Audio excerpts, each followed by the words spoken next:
ಸಿಂದಗಿಯಲ್ಲಿ ಬಡವರ ಮನೆಗಳಿಗೆ ಧಕ್ಕೆ ಶಾಸಕರ ಮತ್ತು ಪುರಸಭೆಯ ಕ್ರಮಕ್ಕೆ ವಿರೋಧ.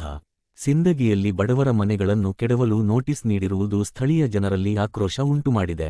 ಶಾಸಕ ಅಶೋಕ ಮನಗೂಳಿ ಹಾಗೂ ಪುರಸಭೆ ಅಧ್ಯಕ್ಷ ಶಾಂತವೇರ್ ಮನಗೂಳಿ ಇಬ್ಬರು ಸೇರಿಕೊಂಡು ಈ ಕ್ರಮ ಕೈಗೊಂಡಿದ್ದಾರೆ ಎಂಬ ಆರೋಪ ಸ್ಥಳೀಯರಲ್ಲಿ ಕೇಳಿಬಂದಿದೆ.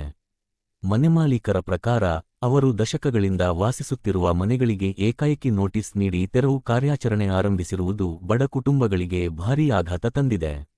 ಬದುಕಲು ಮತ್ತೊಂದು ವ್ಯವಸ್ಥೆ ಮಾಡದೆ ಮನೆಗಳನ್ನು ಕೆಡವಲು ಮುಂದಾಗಿರುವುದು ಮಾನವೀಯತೆಗೂ ವಿರುದ್ಧ ಎಂದು ಜನರು ಆರೋಪಿಸುತ್ತಿದ್ದಾರೆ. ಪ್ರಜಾಪ್ರಭುತ್ವದಲ್ಲಿ ಜನಪ್ರತಿನಿಧಿಗಳು ಜನರ ಸೇವೆ ಮಾಡಬೇಕಾದರೆ ಬಡವರನ್ನು ರಸ್ತೆಗಿಳಿಸುವ ಕ್ರಮ ಕೈಗೊಂಡಿರುವುದು ಖಂಡನೀಯ ಎಂದು ಸಾಮಾಜಿಕ ಸಂಘಟನೆಗಳು ಹೇಳಿವೆ. ಸ್ಥಳೀಯರು ಈ ಬಗ್ಗೆ ತುರ್ತು ಕ್ರಮ ಕೈಗೊಳ್ಳುವಂತೆ ಸರ್ಕಾರವನ್ನು ಒತ್ತಾಯಿಸಿದ್ದಾರೆ.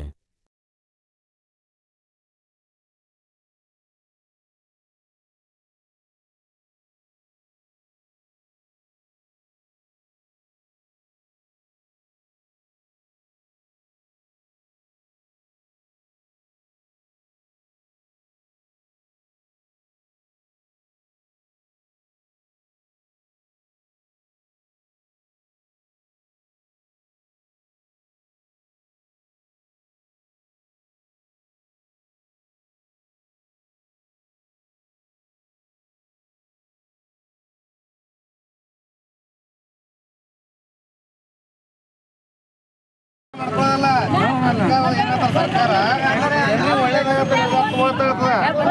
MLA MP ಇಂದ ನಾವಲ್ಲ, ನಮ್ಮಿಂದ MLA MPಗಳು ನಾವು ಹೊಡೆದಲ್ಲಿ ನಮ್ಗೆ ಅನ್ಯಾಯ ಮಾಡಿದ್ರೆ ಅವ್ರಿಗೆ ಏನು ಮಾಡೋಕ್ಕಾಗಲ್ಲ.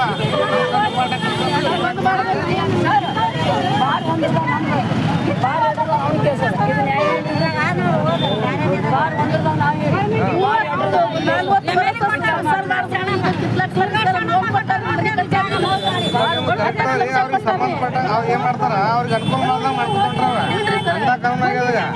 ಅದಕ್ಕೆ ಇದು ಹೋರಾಟ ಮಾಡೋದು ನ್ಯಾಯ ಸಿಗತ್ತಾರ ನಾವು ಬಿಡಲ್ಲ. ನೀವು ಹೇಳಕ್ ಹೋಗ್ಬೇಡ್ರಿ.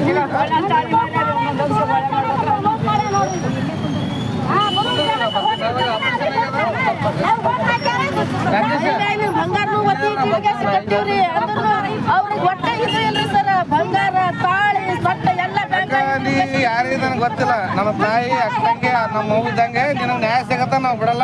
ಹೋರಾಟ ಮಾಡ್ತೀವಿ. ಆಪರೇಷನ್ ಇದೆ, ಡ್ರೆಸ್ಸಿಂಗ್ ಮಾಡ್ಕೊಂಡ್ ಬರ್ತೀನಿ. ಹೊಳ್ಳಿ ನಮ್ಮ ರಾಕೇಶ್ ಇರ್ತಲ್ಲ, ಕುಂದ್ರ ರಾಕೇಶ್ ಕೂಡ್ರಿ ನೀವು. ಅವ್ರೆಲ್ಲರೂ ಬರತ್ತಾನ ಒಟ್ಟೆ ಹೇಳೋದು ಬೇಡ.